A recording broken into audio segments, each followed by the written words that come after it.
Hello મારા વહાલા વિદ્યાર્થીઓ, આજે આપણે આ વિડીયોમાં સ્વાધ્યાય 13.3 ના દાખલા નંબર 1 અને દાખલા નંબર 2 શીખવીશું. જે મધ્યસ્થના દાખલા છે. અગાઉના વિડીયોમાં આપણે મધ્યક અને બહુલકના દાખલા કર્યા હતા અને સમજ્યા હતા. મેં મારી રીતે પૂરતી કોશિશ કરી છે તમને સમજાવવાની, અને આઈ હોપ કે તમે સમજી પણ ગયા હશો.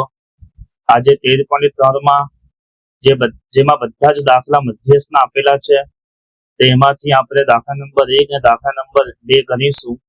સૌપ્રથમ આપણે દાખલા નંબર 1 જોઈએ. બંને દાખલા મોસ્ટ આઈએમપી છે અને તમે ધ્યાન આપજો. ઓકે, મારી પાસે જૂની ચોપડી છે એટલે 14.3 લખેલું છે. હવે હું રકમ વાંચું છું. દાખલા નંબર 1, નીચેનું આવૃત્તિ વિતરણ એક વિસ્તારમાં 68 ગ્રાહકોનો માસિક વીજ વપરાશ આપે છે. જો ગ્રાહકોની સંખ્યા આપણને આપી દીધેલ છે.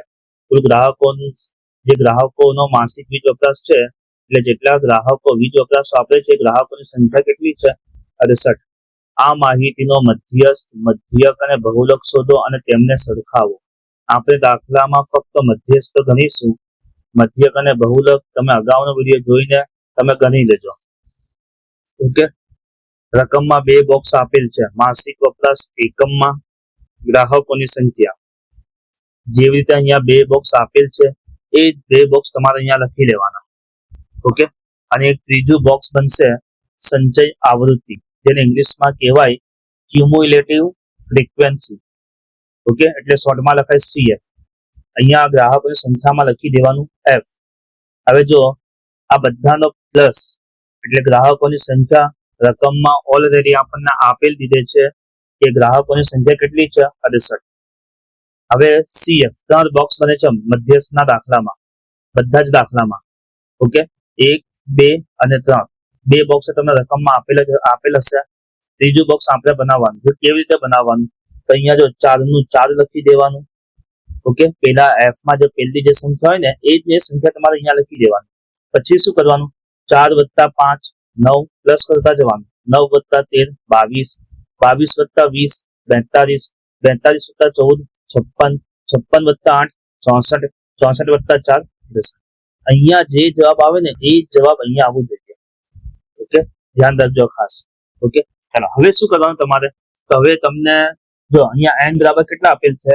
68. અહીં લખવાનું, અહીં n બરાબર 68 છે, માટે n/2 68 ભાગ્યા 2. 68 ભાગ્યા 2 કેટલા થાય? 34. કેટલા થાય? 34. 2 તારીખ 6, 2 ચોક 8. ક્લિયર? હવે શું કરવાનું તમારે? આ જે 34 જે જવાબ આવ્યું ને એ 34 અહીંયા CF માં જોવાનું કે 34 છે, અહીંયા નથી. તો હવે 34 CF માં જોવાનું આપણે કે 34 કોની વચ્ચે આવે છે, કઈ બે સંખ્યા વચ્ચે આવે છે એ જોવાનું તમારે. તો જો આપણે જોઈએ તો 22 અને 42 ની વચ્ચે 34 આવે છે. તો આપણે શું કરવાનું? 22 અને 42 વચ્ચે મોટી સંખ્યા હોય ને એને આપણે બોક્સ બનાવી દેવાનું. આવી રીતે બોક્સ પેન્સિલથી બનાવી દેવાનું. તમારે પેનથી બનાવશો તો પણ કઈ વાંધો નહીં. ઓકે, બોક્સ બનાવી દેવાના આપણે એક્ઝામની અંદર. ક્લિયર? ઓકે, ચાલો હવે 22 અને 42 ની વચ્ચે આવે 34, એટલે મધ્યસ્થ વર્ગ શું બની ગયું આપણું? 125 થી 145. આ મધ્યસ્થ વર્ગ આપણને મળી ગયું. ઓકે, તો અહીંયા લખવાનું, માટે મધ્યસ્થ વર્ગ 125 થી 145 થાય. ઓકે, હવે આપણે મધ્યસ્થ શોધીશું. બરાબર, ખબર પડી ગઈ ને? શું કરવાનું? n/2 જે જવાબ આવે 34 એ આપણે CF માં જોવાનું કે 34 છે, અહીંયા નથી. તો પછી એમ જોવાનું કે 34 કઈ બે સંખ્યા વચ્ચે આવે છે, ક્યાં જોવાનું? CF માં. તો જો 22 અને 42 ની વચ્ચે 34 આવે છે, તો આપણે બંનેમાંથી જે મોટી સંખ્યા હોય ને એ લેવાની, પછી એને બોક્સ બનાવી દેવાનું. ઓકે, પછી આપણને મધ્યસ્થ વર્ગ અહીંયાથી મળી જશે. હવે આપણે ફોર્મ્યુલા મૂકવાની, m બરાબર. ચાલો, ફોર્મ્યુલા મેં અગત્યની માહિતી સૂત્રમાં લખાવેલ છે. તમે વિડીયો ન જોયો હોય તે જોઈ લેજો. ચાલો, તો લખવાની અહીંયા કે m = L + n/2 - CF/F × H. Okay, ખબર પડી ગઈ. ચાલો હવે એલ, તો એલ કોને લેવાનું? તો એલ અહીંયા લેવા, જે વર્ગ બને ને એમાં પેલી સંખ્યા એટલે અધસીમા, આને અધસીમા કહેવાય ને અધર્વસીમા. આપણે જોયું હતું પેલા વિડીયોમાં. આ બધાને અધસીમા અને અધર્વસીમા કહેવાય. તો એલ શું લેવાનું? 125. ચાલો પછી n/2, n/2 કોને લેવાનું? 34. ઓકે, સીએફ, તો સીએફ કોને લેવાનું? તો સીએફ જો જે આપણે બોક્સ બનાવ્યું હોય તો સીએફ માં જે બોક્સ બનાવ્યું હોય ને એની ઉપરની સંખ્યાને લેવાનું સીએફ લેવાનું. અને એફ કોને લેવાનું? તો જે બોક્સ ની અંદર હોય, એફ ની અંદર જ, બોક્સ ની અંદર હોય ને એફ માં, એને લઈ લેવાનું એફ. તો સીએફ શું છે? તો 22. એફ શું છે? તો એફ છે 20. આવે છે એચ, એચ એટલે તફાવત, તો 145 માંથી 125 જાય તો 20. ખબર પડી ગઈ? એકદમ ઈઝી છે. હવે બસ, હવે સૂત્રમાં જે આપણે અહીંયા ઉપર રકમ લખેલ છે એ રકમ અહીંયા મૂકી દો. ચાલો એલ શું છે? તો એલ છે 125, 125 મૂકી દો. પ્લસ n/2 નો n/2 જવાબ આવી ગયું 34, તો 34 મૂકી દો. આ રહી લખેલું જ છે 34. માઇનસ સીએફ શું છે? તો સીએફ 22 છે, તો 22 લખી દો. એફ શું છે? તો એફ છે 20, તો 20 લખી દો. એચ તફાવત કેટલો આવ્યો વર્ગ લંબાઈનો? 20 છે, તો 20 લખી દો. ક્લિયર? પછી શું કરવાનું? 125, 125 ને એમને મત લખવાનું. પ્લસ 34 માંથી 22 જાય, તો 34 માંથી 22 જાય તો 12 અપોન 20 ગુણ્યા 20. ઓકે, ચલો 20 એકા 20, 20 એકા 20. જો તમારે એક્ઝામમાં નીચે જ કરવાનું. ઓકે, હું અહીંયા લાઈન પાડીને અહીંયા લખું છું 125 પ્લસ, ચાલો અહીંયા ધ્યાન, 12 એકા 12, પછી બંનેનો પ્લસ કરીને આપણે 125 ને 12 137. આ જવાબ આવી ગયો. કેટલું એકદમ ઈઝી છે. પેલી જ વિડીયોમાં તમને આ દાખલો સમજી ગયા હશે. ઓકે, હવે તમને વારંવાર કહું છું, એક લાઈન આપણે નીચે લખવાની જેથી કરીને આપણને પૂરા માર્ક્સ મળે. ઓકે, અહીંયા લખી દેવાની માટે માહિતીનો મધ્યસ્થ 137. અહીંયા એકમ લખેલું છે તો એકમ લખવાનું. ઓકે, જે લખેલું હોય ને અહીંયા કાઉન્સમાં એ લખી દેવાનું 137 એકમ છે. ધ્યાન આપજો. ચાલો હવે આપણે જોઈએ બીજો દાખલો. બીજા દાખલાની રકમ વાંચું છું. જો નીચે આપેલ આવૃત્તિ વિતરણનો મધ્યસ્થ 28.5 હોય તો એક્સ અને વાય ના મૂલ્યો શોધો. હવે જો પેલા દાખલામાં આપણે મધ્યસ્થ શોધ્યો, આ દાખલામાં મધ્યસ્થનો જવાબ આપણને આપી દીધેલ છે 28.5. આપણે શું શોધવાનું છે? એક્સ અને વાય ના મૂલ્યો. હવે એક્સ અને વાય આવૃત્તિમાં આપેલ છે, તો આવૃત્તિમાં આપણે એક્સ અને વાય શોધવાનું છે. આ બધાનો પ્લસ 60 આપેલ છે આપણને. બે બોક્સ છે. મોસ્ટ ટાઈમપી સમ એક્ઝામમાં પૂછાય જ છે વારંવાર. ઓકે, ચાલો હવે અહીંયા ધ્યાન, બે બોક્સ આપેલ છે. મેં તમને પહેલા જ કીધું કે આપણે 3 બોક્સ બનાવવાના છે મધ્યસ્થના દાખલામાં. તો જે બે બોક્સ બનાવેલ છે એ બે બોક્સ આપણે અહીંયા લખી નાખવાના. ઓકે, ચલો એન આપણને રકમમાં આપી દીધેલ છે. એન ઇક્વલ કેટલું છે? 60. પહેલાથી જ આપી. અહીંયા શું લખી દેવાનું? એફ. ક્લિયર? ચલો હવે શું કરવાનું? તો આપણે સંચય આવૃત્તિ સીએફ અહીંયા લખી દેવાનું. સીએફ ને શું કહેવાય ઇંગ્લિશમાં? ક્યુમ્યુલેટિવ ફ્રીક્વન્સી, એને શોર્ટમાં કહેવાય સીએફ.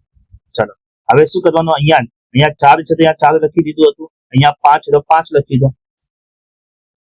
પછી 4 + 5 9.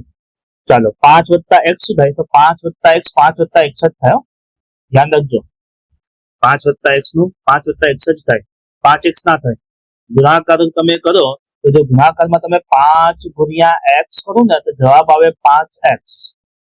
પરંતુ જો તમે સરવાળો કરો 5 + x અથવા બાદબાકી કરો તો આ જ જવાબ આવશે. બાદબાકીમાં 5 + x જ આવશે.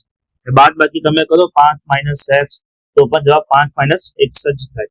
ગુણાકારમાં 5 × x કરો તો જવાબ આવે 5x. આ ધ્યાન રાખજો ખાસ.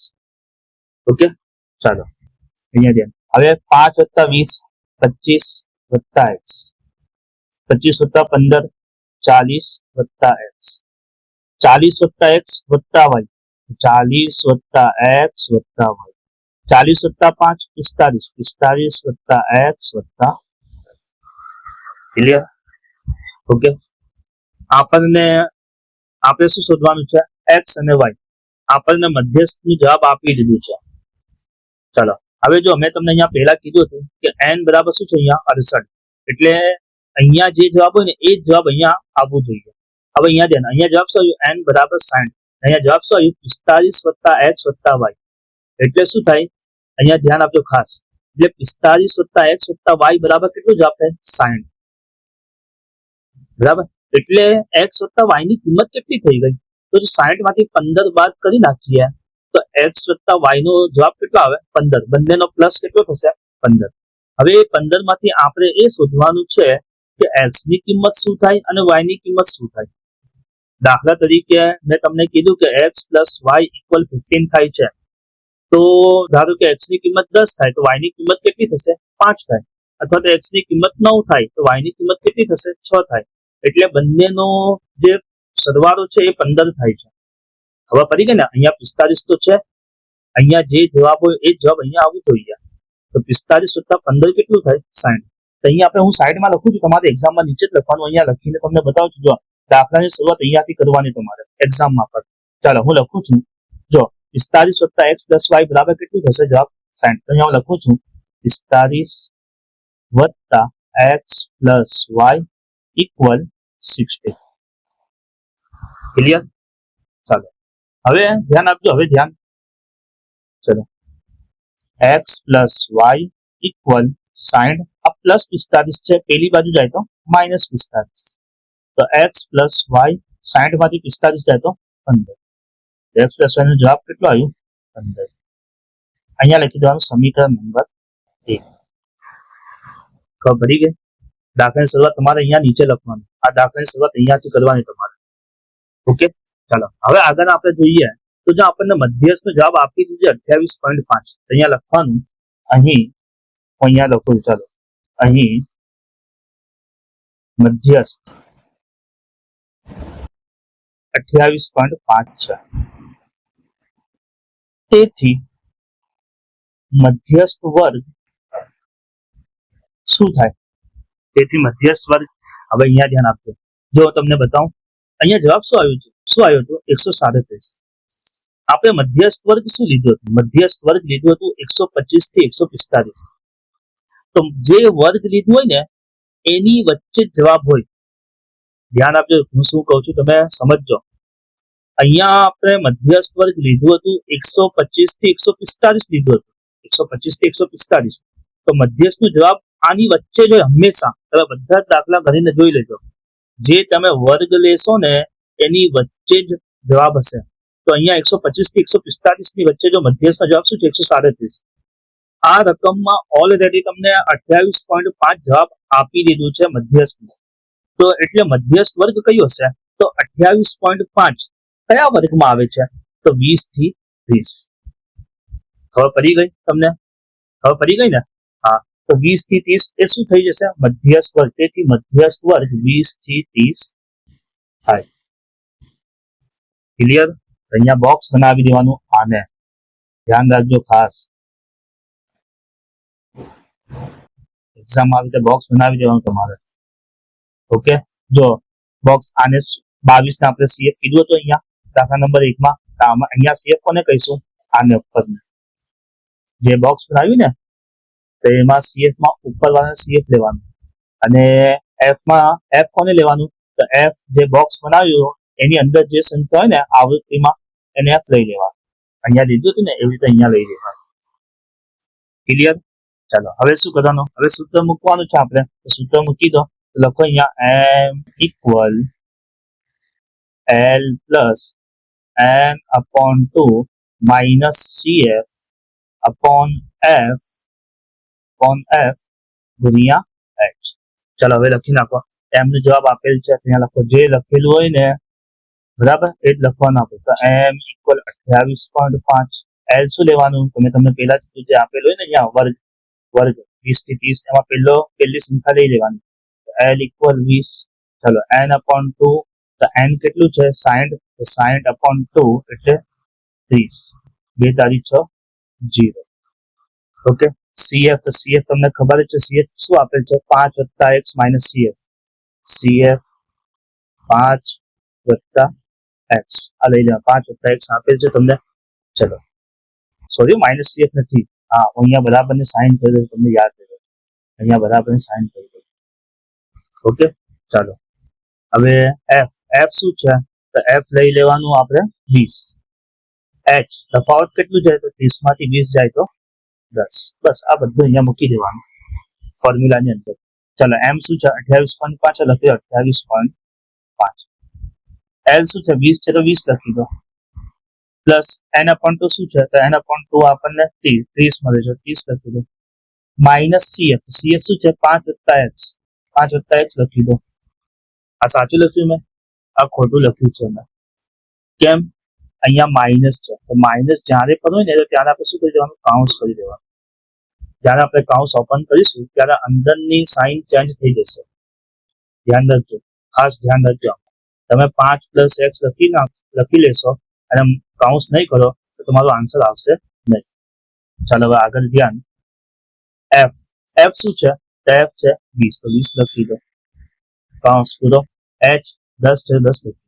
ચાલો, હવે શું કરવાનું? તો 28.5 આ +20 છે, અને આ બાજુ લાવીએ જમણીથી ડાબી બાજુ તો સાઇન ચેન્જ થઈ જાય. તો +20 છે તો આ બાજુ આવી તો -20 પ્લસ ઇક્વલ. જો હવે કાઉન્સ ઓપન કરો આપણે. 30 -5 પ્લસ -x. ઓકે, ચાલો, છેદમાં 20 × 10. ચલો, 28.5 માંથી 20 જાય તો શું આવશે જવાબ? 8. અહીંયા પર તમે કરી શકો 10 × 20. ઓકે, મેં એક સ્ટેપ વધારે કર્યું છે. ચલો, 30 માંથી 5 જાય તો 25 - x. હવે આપણે કરી નાખીએ 10 × 20/2 લખી દો. ક્લિયર? ચલો, હું અહીંયા સાઈડમાં કરું છું. તમારે પરીક્ષામાં ધ્યાન રાખજો. તમારે શું કરવાનું છે? આની નીચે જ કરવાનું છે. ઓકે, ચાલો, હવે અહીંયા ધ્યાન. આ ભાગાકારમાં 2 છે, પેલી બાજુ જાય તો ગુણાકારમાં આવી જશે. તો 8.5 × 2 બરાબર 25 - x. 8.5 × 2, તો 8.5 × 2 તમે કરો, જવાબ શું આવશે? 17. તમને કરીને બતાવ્યું પણ દઉં છું કેવી રીતે આવે છે. 17 25 - x. જો અહીંયા ઉપર હું કરીને બતાવું છું. ઓકે, ચાલો, તો 8.5 × 2. ચાલો, 2 × 5 = 10, 10 ની 0, બધી પડી 1, 2 × 8 = 16, 16 ને 1 17. ઓકે, ચાલો, પોઈન્ટ પછી કેટલા નંબર છે? 1 છે. તો અહીંયા જે જવાબ આવે ને તો એક સંખ્યાની પહેલા પોઈન્ટ મૂકી દેવાનું. જવાબ શું આવી ગયું? 17.0. હવે પોઈન્ટ પછી કેટલા પણ 0 હોય એની કોઈ વેલ્યુ હોતી નથી, એટલે આપણે જવાબ શું લખી દઈશું? ખાલી 17. હવે પડી ગઈ. ચાલો, હવે અહીંયા ધ્યાન. હું અહીંયા લાઈન પાડી દઉં, તમને ખબર પડે. દાખલાની શરૂઆત અહીંયાથી થઈ છે. ચાલો, હવે અહીંયા ધ્યાન. જો આ -x છે, અહીંયા આવે તો +x થઈ જાય. 25 આ +17 છે, પેલી બાજુ જાય તો -17. ચલો, 25 માંથી 17 જાય તો 8. તો x નો જવાબ શું આવી ગયો આપણું? હવે કરી ગઈ. હવે બસ એકદમ ઈઝી. હવે જે અહીંયા સમીકરણ 1 માં x + y = 15 લખ્યું હતું ને આપણે, હવે બસ x ની જે વેલ્યુ આવી, x ની જે કિંમત આવી તે સમીકરણ 1 માં મૂકી દેવાની. આપણે અહીંયા લખવાનું x ની કિંમત સમીકરણ 1 માં મૂકતા. સમીકરણ 1 લખ્યું છે. ચલો, સમીકરણ 1 લખીએ આપણે. તો x + y = 15. તો x ની કિંમત શું આવી? 8. તો 8 + y = 15. તો therefore y = 15. આ +8 પેલી બાજુ જાય તો -8. તો 15 માંથી 8 જાય તો y નો જવાબ શું આવી ગયો? તો y નો જવાબ અહીંયા લખી દઉં છું, y = 7. 4 માર્ક્સમાં દાખલો પૂછાય છે. ઓકે, તમે ફરીથી જો તમને ન ખબર પડી હોય તો તમે ફરીથી એક વખત વિડીયો જોઈ લેજો, તમને ખબર પડી જશે. બરાબર. ઓકે, તો અહીંયા આપણે સ્વાધ્યાય 13.3 દાખલા નંબર 1 દાખલા નંબર 1, 2 પૂરા થયા. બાકીના જે દાખલા છે એ હું તમને હોમવર્ક આપું છું. ખૂબ જ ઇઝી છે. જો તમને કોઈ દાખલામાં કન્ફ્યુઝન લાગે, અગાઉ 13.1 અને 13.2 માં એમાં પણ કેટલાક દાખલા મેં હોમવર્કમાં આપેલ છે. જો તમને કોઈ દાખલામાં કન્ફ્યુઝન લાગે તો મને કોમેન્ટ બોક્સમાં લખજો કે સર આ દાખલામાં અમને પ્રોબ્લેમ થાય છે, જવાબ નથી આવતું, તો કોમેન્ટમાં લખજો. તો હું કોશિશ કરીશ તમને દાખલો વિડીયોમાં ગણાવવાનું અને અપલોડ કરવાની કોશિશ પણ કરીશ. ઓકે, અને જો તમે આપણી ચેનલને સબસ્ક્રાઇબ ન કરી હોય, લાઇક ન કરી હોય અને શેર કરી ન હોય તો સૌ પ્રથમ તમે આપણી ચેનલ સબસ્ક્રાઇબ કરો, લાઇક કરો, શેર કરો અને તમારી સાથે જે વિદ્યાર્થીઓ ભણે છે એમને આ વિડીયો વિશે જાણ કરજો. ઓકે, અને એમને શેર પણ કરજો. Okay, thank you. નેક્સ્ટ વિડીયોમાં આપણે એક નવું ચેપ્ટર સાથે આપણે મળીશું. ત્યાં સુધી તમારું ધ્યાન રાખજો. Okay, thank you.